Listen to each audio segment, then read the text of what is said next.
And I'm back with you. The time is precisely 11 o'clock. So that means the entire first half of our program has gone by. Let me go to the phone lines. Hello, good day. Hey, good morning, Quint. How are you doing? I'm fine, thank you. And you? I guess you're overloaded by now. Good morning, Journey. Good morning, I'm Greg. Now, I'm not going along the line, but just let me say. A lot of what we are affirming against other races were from against us, you know? Yeah, that's They had true. their own scientists, their own biologists, to prove that we're not human and all of that. Yeah. There were people who were vigorous in promoting these theories. I said that. I said just the same how we say Yeah, yeah, it's a vice versa thing. Yeah, you're right. some of us, we don't want to believe that. And my good friend Greg, I suppose he gone and pick Europe and thing for his example. What about the Caribbean? What about Africa? I went to India and the pollution, I'm telling you. I reached in the Monday morning, and by the Tuesday I couldn't speak. Yeah. The place where, and I mean, I never experienced things like that. That is one of the Was, reasons. That is one of the reasons why China is making sure to outsource its population because of the mass amount of smog and all that kind of stuff and its yeah, big population. It started to send its people out so that it can cut down on the amount of people within its and the survival, proximity. I think it's survival rate Yeah, of the people. yeah, yeah. So, like, but you see, a lot of us take position on, well, I am a Afrocentric, I am a Trumpist.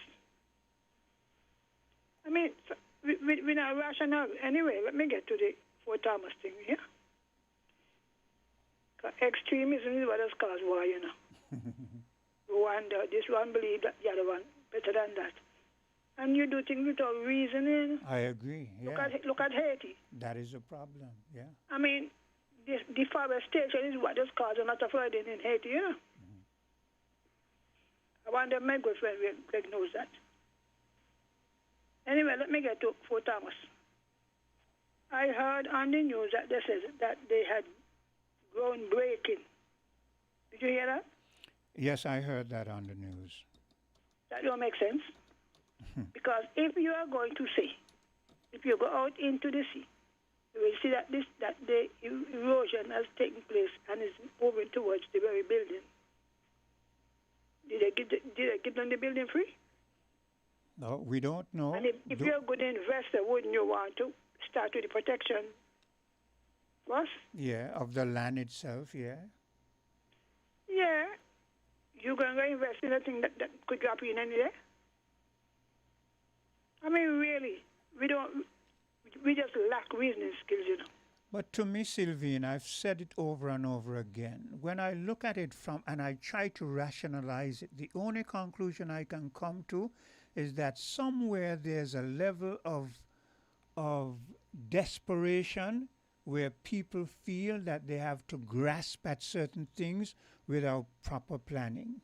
But it asks you the question, who would pay for a building like that? Now, it was suggested some time ago. Since we have the tourism or the thing school at this year, BC, why not just do some cleaning up inside the building and make modification and use it as a training center? You understand that? Yeah. Because it has a kitchen and all of the other parts. Even the upstairs clean it up. Are you going to tell us that some investor is going to take his good money and invest in something like that? I And said what to myself, it has to be that they get in the building free. and what have they said it's supposed to be? My understanding, they say it's supposed to be some Caribbean history. Museum? Yeah, but that doesn't make sense to me. No, if you want Caribbean, look, when people are desperate,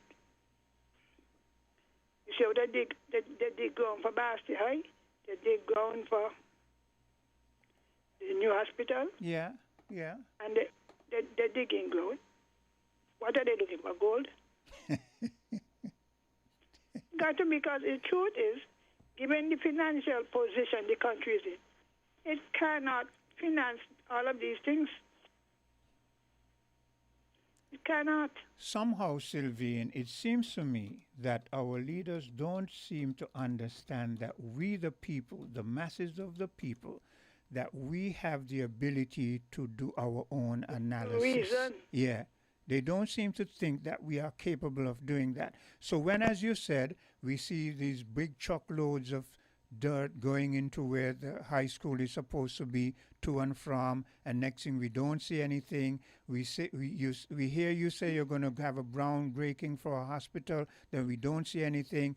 They don't have the money. How are we going to, when we see these other things now, how are we going to envision that this is going to happen when those things that you promised before and that you started working on doesn't happen? Last Monday, I was quite impressed with Peter Adrian, because usually he's a doctor, Douglas. Yes. Plan. Yes. He'll make some statements that are not true, like my good friend Journey. Now, he was analyzing the data on the IMF website for St. Kitts. And he was talking about, when he did the analysis in terms of the deficit. Yes. And I said to myself, oh, Pete, people talk about surplus after surplus. Well, what are you having now? When was it reversed under you? 3 years. And then to make it worse, we have our trouble with the CBI. That was our source of funds. Yes.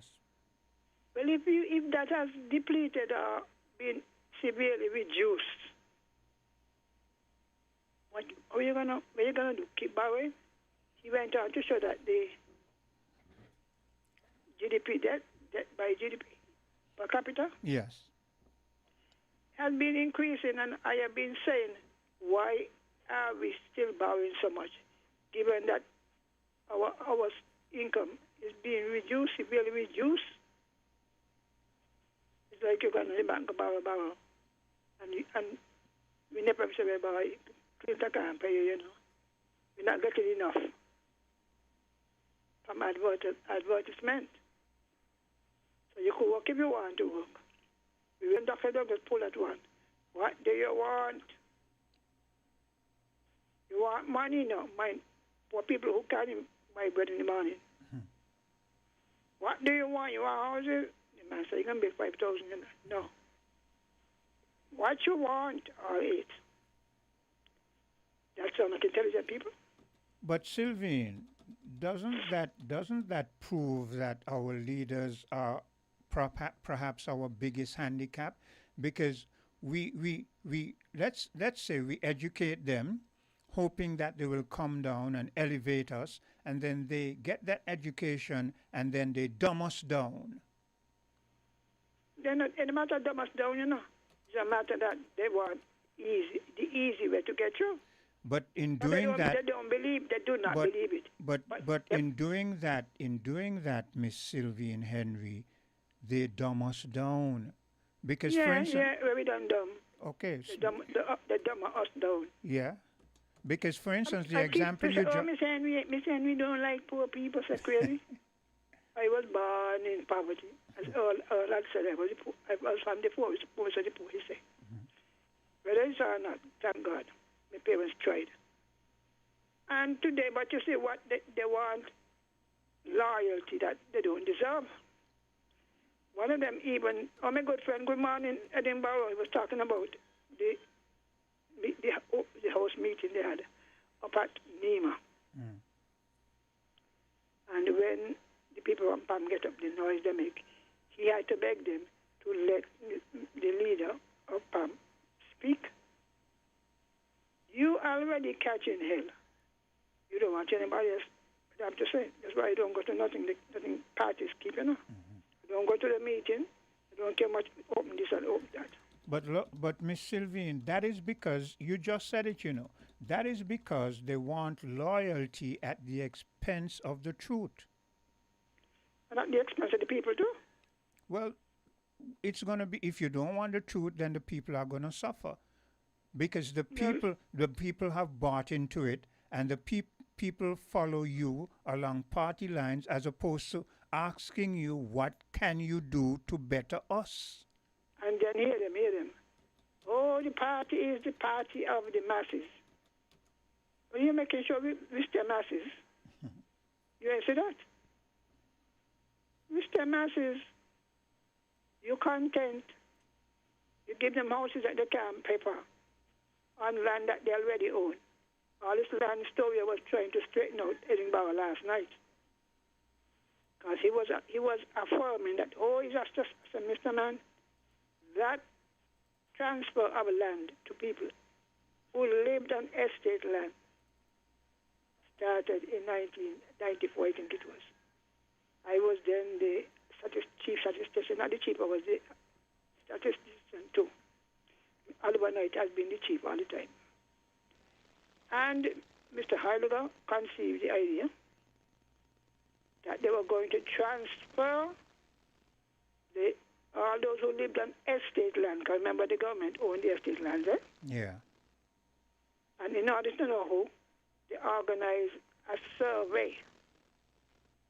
Some of our workers, because if they listen, they could affirm it, along with the physical planning unit, Nigel Heidegger and Patricia, Patsy Matthew, and all of them, they were there. They trained them, and they sent them into the field to all of the villages that had houses on estate land, to the whole island. And they were to interview the people who lived on the land to find out how long they've been on their land. Now, your mother might have been there, gone, right? Your mother gone. Yes. But you could show that, look, I am the daughter of Quint. So that gave you a title. That entitled you to get the land. Yes. Now, because of the election and the turmoil in 93, he said he wanted the survey done before Christmas. The people had to work morning, noon, and night. All in the night, you know, out surveying people. Mm-hmm. And when they were finished and asking for the pay, there was a delay. Granted, of course, I work on government accounts. I told them, look, the man didn't tell you all, are we going to pay you? Oh, Mrs. Henry, the minister could get money. I said, madam, money come to the budget, eh? Nothing was ever budgeted for this, you know. Just as I said, when they finished, he then demanded that. He wanted the analysis now. And so the next thing was to get. So when I put, oh, it's delayed, but I said, look. Then after the sugar industry closed, some of these Miss Byron Nisbet, I remember her first name, said, what are they going to give them title to the land? And we said that she gave them the blank paper to fill out. I am saying, in a lot of the cases, it would have been better to move the people, because if you see the place, I was shocked one night. I went up there because my parents, both of them worked on Buckley's estate for almost all of their life. So I knew the layout. I went to check somebody in the part they call Vietnam, which is above the estate yard. And I was shocked to see. I thought I was in Jamaica. More high galvanized fence and all of that. Eh? You're gonna make the Jamaicans angry at you now. But you wouldn't believe. I remember one time I went on the bus in Jamaica, and this young lady was in one of my economic class, and I was talking about the poverty of the people. I can't hide. I mean, you couldn't even see the roof top of the house to them. And what bothered me was that they were on an industrial site. Yeah. And all around the housing were these pool of water. Eh? Yeah. It's like some place in Santo Domingo, they say, where these people come from. Water and swamp. Eh? And she said, oh, no, said, darling, which bus you going? They would deny it. So these, talk about, we gave the people. I say, it would have been better if you relocate them. But Sylvie, because the reservoir there, But Sylvine, that brings back to mind what I've continuously say, and sometimes you disagree with me on it. I have often said that our leaders have continued the colonialist trend, where worse than them, the worst. well, to some extent, I will agree with you. When you own people treating your son, then we talk, colonialism, and please. You worse.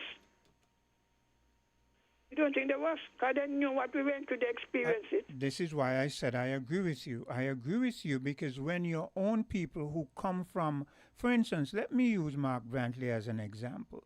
I've heard Mark Brantley on radio say he remember when him and his siblings used to be fighting for when they got a tin of Vienna sausage, who would get a whole one.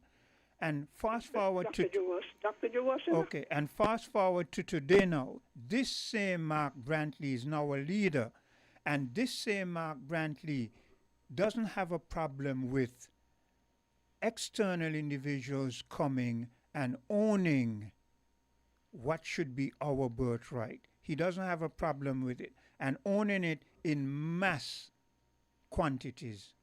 Because as far as I'm concerned, too many of our political people, they don't see the way out, eh? If they leave today or tomorrow, they do have to chop a stroke. Neither with a pen or with a hoe. The pension is going to be as big as it is now. So why should you worry? Well, let it work out that. Dr. Jules amazes me. Now, so they went up by Lagweed to give the people things that they did everything and got the title done and so. They could have moved the people up to Chadwell. You understand? Yeah. The people have children, Everybody is stupid. Then they go up to Upper Monkey. This is where Dr. Joe comes in. Born and raised in Monkey Hill. He lived among the people between Stapleton and Lower Monkey Hill, Upper Monkey Hill. Sometime he lived with his father in Basti. He spoke about it. He had to go back to his grandmother. His mother lived in the gut, in the gut. Unfortunately for them, when they were giving out their estate land, Labour was in by the time, They bypass Monkey Hill, St. Peter's. So they now wait until a lot of years. Miss Sylvine. You said they have been a big thing in Sylvine. Hello. I want you to wrap up your Yes. point because I have another. She can stay, cause you now don't stay long. Okay, go ahead. So she can stay. But Quinn, I quite understand what you were just saying. Sylvine, and I understand what Miss Henry is saying also.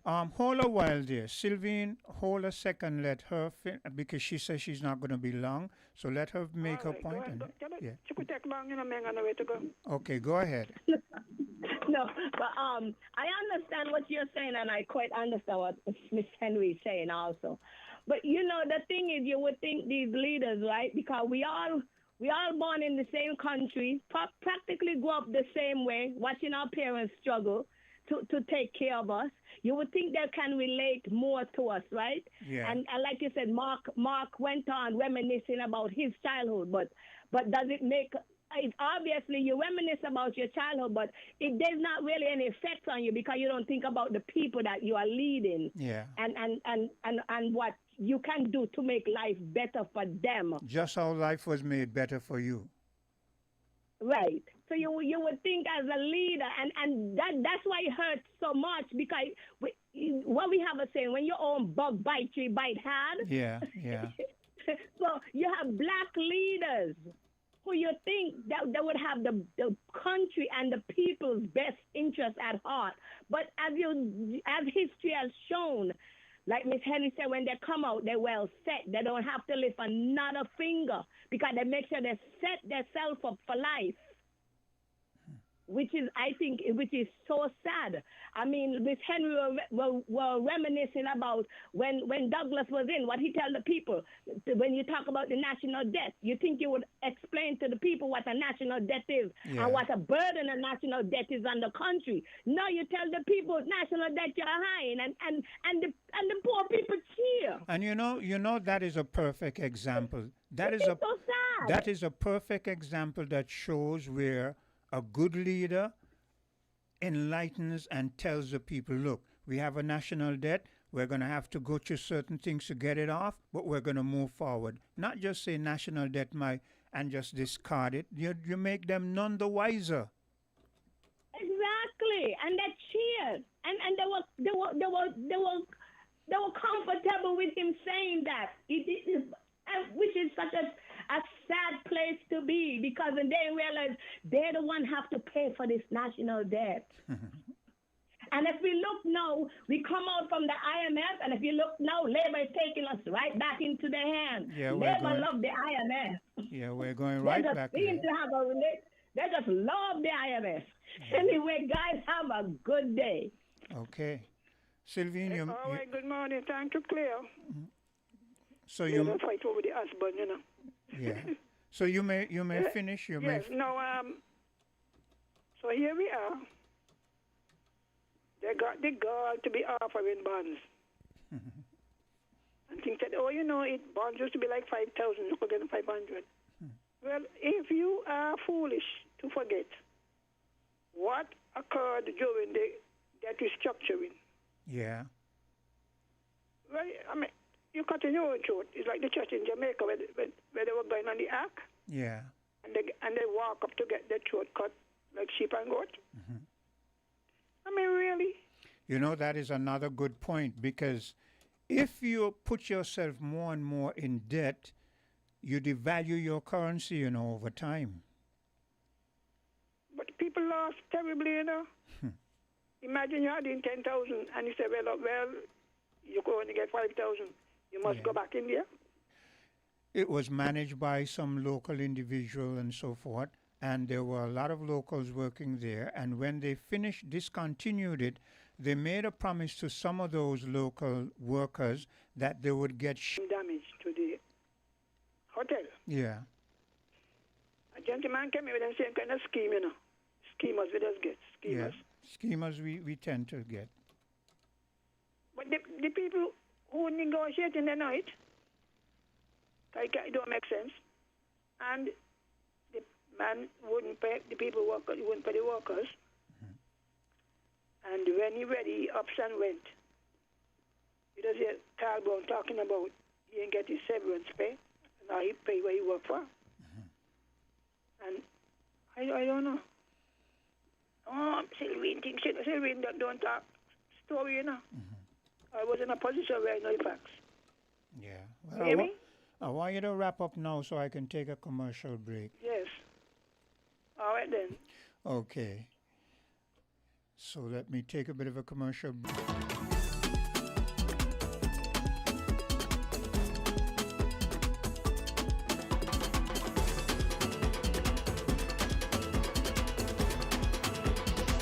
You value club points. Enjoy exclusive benefits like discounts on thousands of items, special savings for seniors, instant.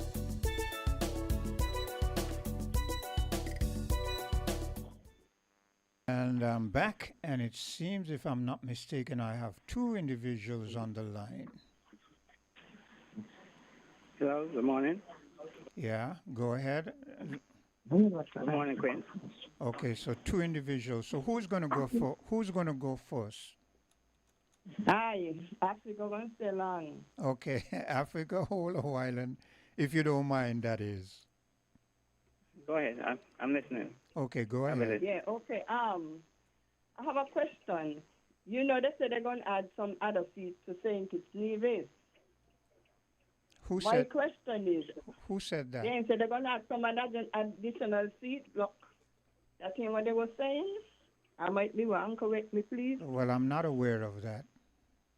Okay. Well, if it's so, I want to know if these additional seats going into the zone. And when you see a politician could be bought or buy out, whatever, the people them ain't gonna justice because to me how I see it right now is only people who have money gonna get justice. This man in Africa said he used to come and stolen and in South Africa and he said he's spreading in the Caribbean. I want to know if these people went to Africa and they want them because they need to investigate a lot of things, okay? Because you just can't take up people land and 10,000 people if that's the truth, it is right. It cannot be right. If you how you going to drop 10,000 people and you're going to zone out the people. Suppose 20 parties also and they have to move from one place to the next. Where they going to go? Where you going to find place to put people? You understand? So they ain't going to get no justice. Poor people ain't no justice because you know why they don't have the money. These people who are coming in thinking and buying out these politicians, they need to go get justice. Mr. Quincy, you here? Yeah, you take care. Africa, before you start, I that picture that you sent me with that beautiful albino girl, I really love that. I appreciated that. Well, that's to show you we are the most diverse people, and Yeah. we are the parents of all people. And the funny thing, when I looked at that picture and you see her skin is just like a white person, but look at her features, the full lips and everything, and you see that that is a black person, okay? And you look at Yeah, her, what they call a phenotype, yeah, and you The look at, phenotype, the hair texture, yeah, the the hair, broadness of the nose, that's it. the pronouncedness of her face. So You know? here's the thing. This is why I told Journey he needs to read that book, The ISIS Paper, because when you look at that and you read the comments that the people are making and people say, yeah, we have a lot of this here in Africa, we have a lot of this all over, and how can you see the obvious and not realize how white people came into being? It is right there in front of you. I did not hear, but that's good because I do have the ISIS paper. I loaned it out, but I can get it and pass it on because what the materials, the literature that I have accumulated over the years, I could not have been selfish. As a result of it, I have lost a few books, but I hope Well, they are in good use. You see that The person who kept it, you see passed it on, passed them on. You see that latter part? There was a time when I used to lend out two things. I used to lend out my books and I used to lend out my music. Well, I stopped. I learned that from my music before I learned it from my books because remember vinyl was the thing back in the day. And I realized that whenever I loan out my vinyl, they came back with all kind of scratch and all kind of dirt when you put a needle. And then my books, don't even speak about my books. Very few of my books I loaned out, but when I loaned them out and they came back without the covers and leaves missing, man, I decided no. I'm not. If anything, I recommend where you can buy it yourself. I agree, because I learned it from a Pastor Ray Higgins, who he established what they call the African village. Well learned. He had his theological training, and he studied theology, but he knew something was wrong, and he went into a bookstore one time because, steep in his Christianity, somebody said something to him one time that Jesus came from the Horus concept. And he said, I rebuke you in the name of Jesus and blah, blah, blah, blah, blah, blah. He lived in New Jersey and he went into a bookstore. Africa, I've said it before and I'll repeat. Anyone who studies theology knows something is wrong. You heard what I just Yeah. said? Yes, Quint. Because what happened, a lot of us, we try to keep it under the lid, and that is how our pathway is being blurred because, we get dreams, we get visions, we get, my mother used to tell me that she would have been expected a letter from her sister in England because the bee would have come by her kitchen window and, make a buzzing sound in her ear. Or her left palm of her hand with a scratch, itch her. These are inclinations and signs that we were not left signless, and we were not left without sight of the inclination, the signs that would tell you something is amiss, something is happening. I say all of that to say that the Okay, gentleman came across a book. hold a second, Africa, because you see that statement you just made about the bees and so forth. Well, I don't necessarily agree with every aspect of it, but I still don't discard it either because our foreparents, our elders, they know certain things and knew certain things that we don't. So I'm going to play this brief clip. Listen to this. Listen to this. Back then, if you got cut real bad and there wasn't no doctor coming, we ain't panic. We'd go out to the porch beams and the corners of the smokehouse and gather fresh spider web. We called it spider silk. Thin as thread, strong as faith. That web was antimicrobial, helped fight off infection, stop the bleeding, and patch the skin like stitches would. We'd clean the wound and pack it with the web, sometimes with a little aloe or comfrey too. Then wrap it up tight till the skin closed. Folks today might laugh, but baby, that web saved lives. We wasn't helpless. We was resourceful. We was rooted. You hear that? Yes, we lacked nothing because it was there in nature. He was there. So what's the beach as a part of nature that provide honey, and the bee will come and make a buzz, or you will get an itching or something like that. Yeah. Yeah. Quint, though, coming back to in some stage on our journey, the information is packed, and if one approach it and we don't know how to compartmentalize, the information in terms of like you're going to a library and you go down a certain aisle where it's going to deal with fiction, and you're going to go to a certain aisle that's going to deal with ethics and other things. Yeah, and real life and so forth. It had the tendency to really, and then in your quest, it's like, how can you really get this thing done? Because we are young, and some of us are not at the same stage in our journey. So we are young. You're referring to journey, and sometimes journey wants to convey something, which all of us will want to convey something, and we're not really have it all down packed because it will never be that way. Sometimes you can but hear at the same time, Africa. At the same time, it is dangerous because we are supposed to be teachers who will convey the information to others, and we don't want to mislead anyone on the way. Yeah, Africa. Sometimes when I listen to Journey, I can hear he's trying to say something, but he can't find the word to put in a way that he feels it will be understood. And this is why I keep saying to him, go and always do your research, right? And I would like him to broaden his horizons in terms of his vocabulary, because he knows a lot, but he does not always know how to bring it over. Journey is inspiring, and the name is befitting. His name is Journey. He did meet me a long time ago because he heard me. He would have heard Dwyer Asafan say some things about me, and he was curious, and he did approach me. But we have our own angles. We have our own angles and as to how we approach this thing. Just like how Mrs. Henry, good morning, said to Greg the other day, that Greg might do her own, should do more research, because there are things outside of the book, what we call the Bible, that we need to know of different faiths that we need to know of. So like how Mrs. Henry, as an elder, could tell Greg that, we likewise could say to Journey and to others, hey, you know what I mean? This is this is how it is. You know what I mean? It's not about discarding anybody, but it's about, because we are the parents of all other people. Yeah. Irrespective if we understand it fully or not, it will come to us and it will bear fruit because the evidences are there.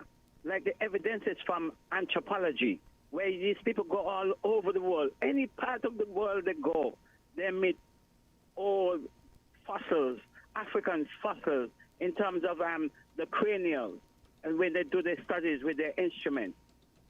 It will all the way down to the African people who have bore offspring into those spaces as far as China and India. Yeah. India was once known as Eastern Ethiopia. Yeah. So the Hindus, which there's a group of Hindus here now, and I'm driving them around, and I'm seeing so much, you know, that because they you know, there might be an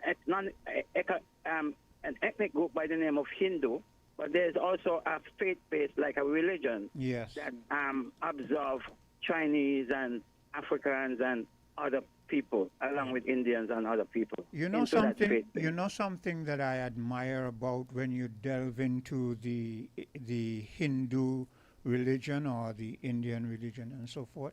A lot of things that the European discarded, right, because they felt like it was heresy and it was it could not happen. You find a lot of that in the Indian religion, where in the Indian religion you realize that people, there are myths and so forth about flying planes and all that kind of stuff and so forth, whereas the Europeans killed a lot of history and retarded their own advancement because they said all of this was heresy and the devilish and all that kind of stuff. Yes, and Galileo with his telescope and, Yeah. you know, letting them know certain things in that European space. Yeah. And then they ostracized him. Yeah. And then now it come back full circle. But yes, what invaded us in our African space because we were scattered and dispersed, it was preserved in the Indian culture to a certain extent, and also in the Greek culture, you know, the Greek mythology and so on. Yeah. All of them had a common origin, Yeah. which Yeah. which does not predate the African story. No. So all of them goes back to the African narrative, where they extrapolated from and so forth. Okay, Quint. Okay, you take care. I'm Thanks. receiving a call. A call is coming in on my line. So Okay, you take yes. care. I'm going to take a bit of a commercial break and I'll be right back. Found the sound 98.9 FM. Ready to save while you build? Now you can at Builder's Paradise. Yes, shoppers, build up your Value Club points at Builder's Paradise. That's right, Value Club members and shoppers, your favorite frequent buyer club is now available at the home of hardware and more. Whether you're laying tiles, painting walls, replacing doors, upgrading windows, or fixing up your home, every purchase at Builder's Paradise now earns you Value Club points. Enjoy exclusive benefits like discounts on thousands of items, special savings for seniors, instant deals, quarterly rebates, plus an extra up to 2% off every quarter. Shop more, save more, and more only at Builder's Paradise. Don't miss out. Start building your rewards today with Value Club at Builder's Paradise, because every bolt, board, and brush brings you closer to bigger, better savings. Terms and conditions apply.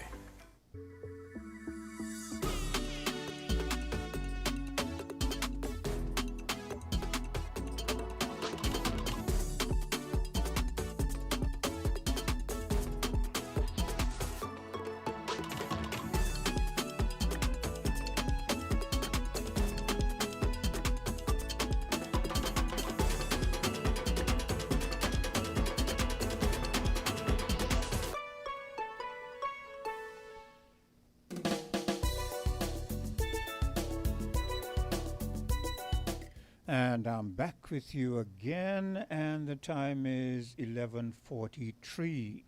And I'm going to play a clip for you, and it goes back to this thing, this fiasco that has been happening in our region where, you know, the United States and the president, they're just feels it just good to just go and bomb people.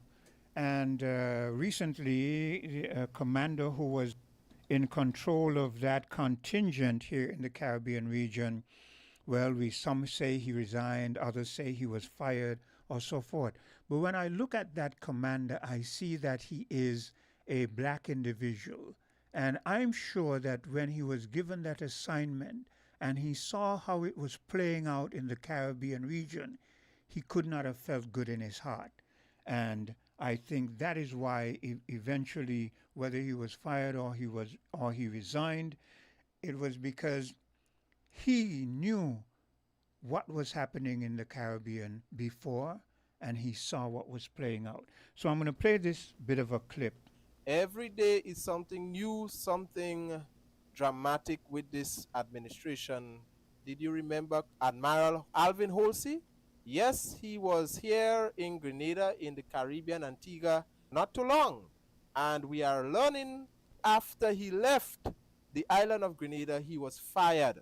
An article was published that he retired, but he was fired because Admiral Halsey was not comfortable with how the ongoing missions of striking boats here in the Caribbean was unfolding. He challenged his superiors, and his superiors did not like it, and they fired him. The military commander overseeing the Pentagon's escalating attacks on boats off Venezuela's coast, that he is retiring. This is barely a year into his role, his time in that role. And one source tells CNN that tensions had been simmering for weeks between Admiral Alvin Halsey and Defense Secretary Pete Hegseth, and that Hegseth did not believe the admiral was moving aggressively enough to take on and target alleged drug traffickers in the Caribbean. There have been at least 6 U.S. strikes on boats, alleged drug boats in the Caribbean. The latest one disclosed just yesterday. Some of the crew on board that boat are believed to have survived that strike. Also this week, President Trump confirmed that he is now authorizing the CIA to operate covertly inside of Venezuela, linked to all of this. But he did stop short of saying that the intent is regime change. Venezuela's president disagrees. Hamas. Never before had any previous government, since the CIA has existed, publicly said that it was sending the CIA to kill, to overthrow, and to destroy countries. Joining me right now is CNN senior military analyst, retired Admiral James Stavridis, former Supreme Allied Commander. It's great to see you, Admiral. On that admiral retiring, what do you make of it? Very strange. Closest I can come up with maybe 20 years ago, another admiral, Admiral Fox Fallon, stepped down from a role at U.S. Central Command because of disagreements with the administration about how to approach Iran. But extremely rare to see a combatant commander, particularly in the middle of military operations, walk away from the job.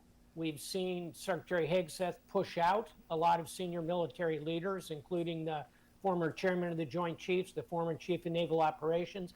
Perhaps he's been pushed out of the role, but the speculation I'm hearing is that he disagreed with the policy choices.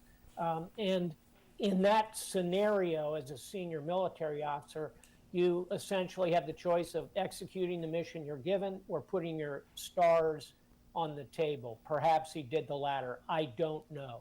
We learned that the president authorized the CIA to conduct covert operations inside Venezuela. He also said that he's considering carrying out land operations on the country. Cracking down on drug trafficking is a good thing, but what happens if he moves in, like he is suggesting?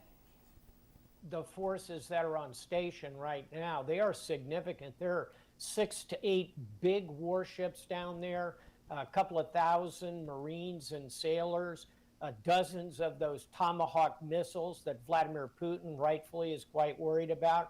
And oh, by the way, a squadron or 2 of F-35 Lightnings, the 5th generation fighters based out of Puerto Rico. That's a lot of firepower, Kate. It's more than you need, frankly, to blow up drug boats. Ultimately, the goal here is, in fact, regime change. Final thought, boy, it's gone sideways for us in Latin America, going back to the Bay of Pigs and John F. Kennedy. Yeah, it's going sideways.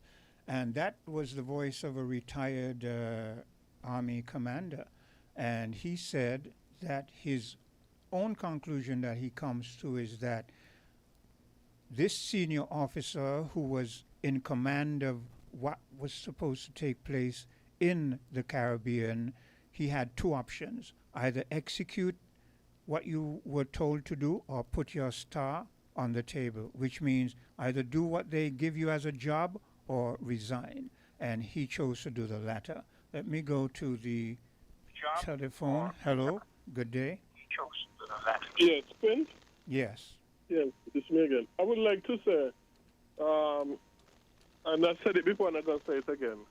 I don't want you to go down the biblical thing right now because we have so much time to do that, and we exhausted the whole first hour of that. So I would like you to either stick on topic or bring up some other thing, but enough for the religious aspect for today, if you don't mind. Well, yes, I was really going on the biblical thing. I was talking about something that as I mentioned not too long ago. And I'm going to mention it again. And God give me the grace, I'm going to mention it more times. We are having, as we all know, relationships with Nigeria. Okay? I would like our Prime Minister to be regularly and continually telling the Nigerian government that the Christian genocide that's going on in Nigeria is wrong and the government needs to bring an end to it because the government is not doing anything about the Christian genocide that is going on in Nigeria, in the north of Nigeria. And we should be making our complaint continually to the Nigerian government about that. And also as well, we need to also take note as well. We talk a lot about Gaza, but also, if not, the same thing, if not worse, is going on in the Sudan as well by the United Arab Emirates, UAE. So we need to take note of those things. But we need to do what we can do and make our complaints regularly to the Nigerian government about the Christian genocide that is going on in northern Nigeria, where the government of Nigeria seems to be doing nothing about it. Okay. Concerning the Trump thing, the Trump issue with the bombing, is just pure wrong, very wrong. I don't think it's anything to do with drugs. I think it's to do with regime change. Nevertheless, I believe, based upon the Bible, that all drugs should be legalized. That's the biblical way to go. Thank you. Okay. Hello, caller. Thanks for your patience. Yes, Quinn. You see, the man said exactly what you said. It's confirmed what you said this morning. Yeah. About why they gave the lady the no peace prize. Yeah. That is all about regime change. I mean, I've followed over the years occasionally when someone gets a Nobel Peace Prize, and I know that 3 individuals recently got the Nobel Peace Prize for theory. I can't remember the name of the theory, but usually it's for either some great scientific theory or you've been really in a position where you made some remarkable thing. But here's this individual, and you're just going to give her because what? We don't have a history of her being prosecuted like Martin Luther King and being in prison, and so it has to be that they're propping her up for regime change. But Quint, even if that change comes, she should not get comfortable because the record we know the record of how they put people in and what happens she when would you be don't abide by them. Yeah, she would be a puppet. Cuba, for example, Cuba is what it is today because we know it's them who put Castro in, and then when he wouldn't abide anymore, they turn on him. Yeah. So you know how that goes. Yeah, we know how that goes. It's just sad though, but I'm glad that the man literally say what you said this morning is about regime change. That's why she got this Nobel Peace Prize. Yeah. Anyway, enjoy the rest of your day, Quint, and everybody else. Have a good day, guys. Yeah, same to you. Yeah, Well, we have to look at what's happening in our proximity. Look how this big, powerful superpower nation who's supposed to be the exemplary, the example for the world to follow, is taking our little area and turning it into havoc. Huh? Let me play this because this clip is going to deal with what the Grenadians now are saying, because the Grenadian people, listen to this clip. Today I want to talk about protests in the streets. This month we're celebrating the 42nd anniversary of the assassination of Maurice Bishop. And I'm not sure if the American government, if they are aware of this or they even care that on this time, during this time, 42 years since the Prime Minister of Grenada was assassinated, and the timing could never be worse for the Americans trying to come and to put Grenada in this type of position. We're following the developments going on in Grenada with what is going on between Grenada and the American government, with the American government trying to install military assets in Grenada at the Maurice Bishop International Airport. So the people of Grenada, they're not having it. So as I said, I want to take a look at what is going on in Grenada. And the first thing I want to take a look at is some of the protests going on in the streets, because as I said, Grenadians are not having it. Most of the reports that I've done so far, based on what I'm seeing, over 90% of Grenadians seem like they're not for this.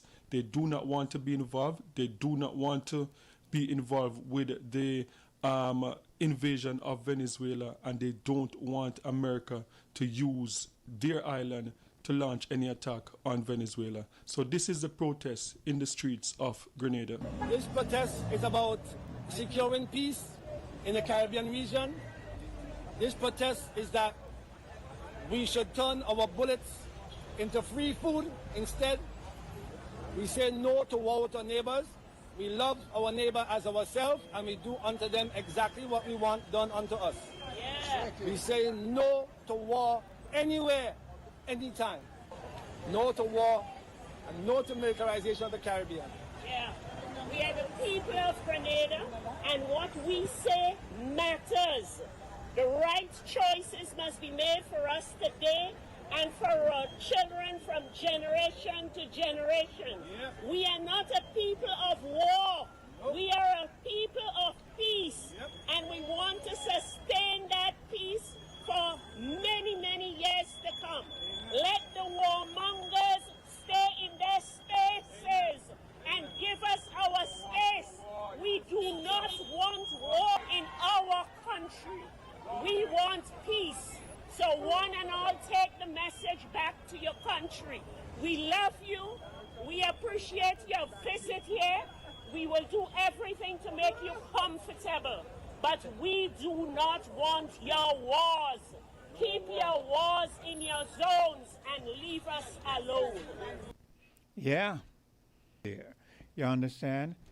And it shows that our Caribbean people are learning. We are learning because we have a good memory, a good recall of our recent history and even of our distant history. Because we remember the history of our passage and where we presently sojourn, we will not just yield to you feeling that you can go back to the way it was before. I'm going to play for you now a final clip, and it's Mia Motley. And sometimes Mia Motley puzzles me because sometimes I don't know where she really stands on certain issues. Sometimes I don't know if she's a typical politician and she's just good with verbal expression. But what I will say is this. Of all of our Caribbean leaders, she's the only one who I see presently bold enough to say some of the things that we are thinking and some of the things that we feel. So listen to this clip with Mia Motley. Prime Minister of Antigua and Barbuda Gaston Brown has drawn a hard line on foreign military involvement in his country. Brown told reporters on Tuesday that the Twin Island nation will not host any foreign military assets. I can assure you that Antigua and Barbuda has absolutely no interest in hosting any form of military assets here in the country, he says. He added that his country is happy to not have any military bases and plans to keep it that way. Brown's comments come just before Southcom Commander Admiral Alvin Halsey is scheduled to visit Antigua and Grenada from October 14 to 15. According to the U.S. Embassy in Bridgetown, the trip is intended to boost regional security cooperation and promote stability in the Caribbean. Though Brown did not link his stance to economic concerns, the decision carries clear implications for Antigua and Barbuda's business environment. Tourism is the backbone of the economy. The island markets itself as a peaceful, stable destination, qualities that could be impacted by the presence of foreign military installations. Now, the Bajan Prime Minister has spoken again. I'm a hope the Jamaican Prime Minister is listening, because she has pointed out, with foreign countries building the roads on the Jamaica and the Caribbean islands, not just Jamaica alone, few other countries and other countries too, with other countries controlling how food is distributed, with the whole wholesale and haberdashery thing we are going on all of the Caribbean islands, with overseas countries controlling the tourism sector, which Jamaica say is one of the leading contributors to our economy. And think about it, the hotels are not owned by Jamaicans. Think about it. It is my view that in the absence of an international rules-based order, and we are seeing it being threatened day by day, in the absence of an international rules-based order, countries such as ours will find it difficult to survive. And this, my friends, is the first real threat that we have had since becoming independent nations. The notion that others may want to conquer again is not beyond their imagination and not beyond our reality. But equally, the price of sovereignty is no longer simply that which we have started to do in the first 2 or 3 generations since independence. The price of sovereignty now extends to our ability to control our information and to generate our content. We have to be able to own our own satellites and not be the victim of somebody pulling them on us because they do not like the position we took on a war across the world somewhere or someplace. We have to generate our own content because it is only us who know our reality, and we cannot simply be the victims of other people's judgment as to who we are and what we stand for. And if we don't do these things, then we will fail to recognize that the new Armada and the new flotilla are not the ships that came and brought our forefathers here under protest. But in fact, the new Armada and the new flotilla is that which will control our mind. And we know what Marcus Messiah Garvey told us about emancipating our mind from mental slavery. If ever there was a time for us to listen to these entreaties, it is now. And yeah, like I said, she's the only one bold enough to make certain statements.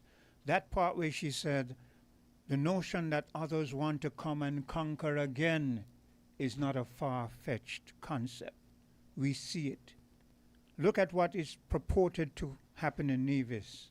Those others want to come and conquer again. She also said, remember that the floating armadas and flotillas of the past may be returning. And the part I really love was when she said, we need to be the ones who make our own expressions, create our own content, find a way to disseminate it among each others, independent of people who can just cut us off because they don't like what we say. Right now, Africa is making that turn. Africa has created its own internet so that they can control their own content. What she is saying, and she said, if it means we need to get our own satellites, Caribbean leaders, be mindful of what is happening now. if you're not mindful of what is happening now, we will be exterminated as a people, and our generations to come will be subservient. We do not want that. So, we as a Caribbean people must be mindful of those who we put as leaders in our proximity. Because when we realize that they are reaching a point of desperation where they grasp at every straw, we must rethink why they are there, and is it to better advance our cause as a people. That's it for today. WIN is 98.9. 98.9 is Win FM.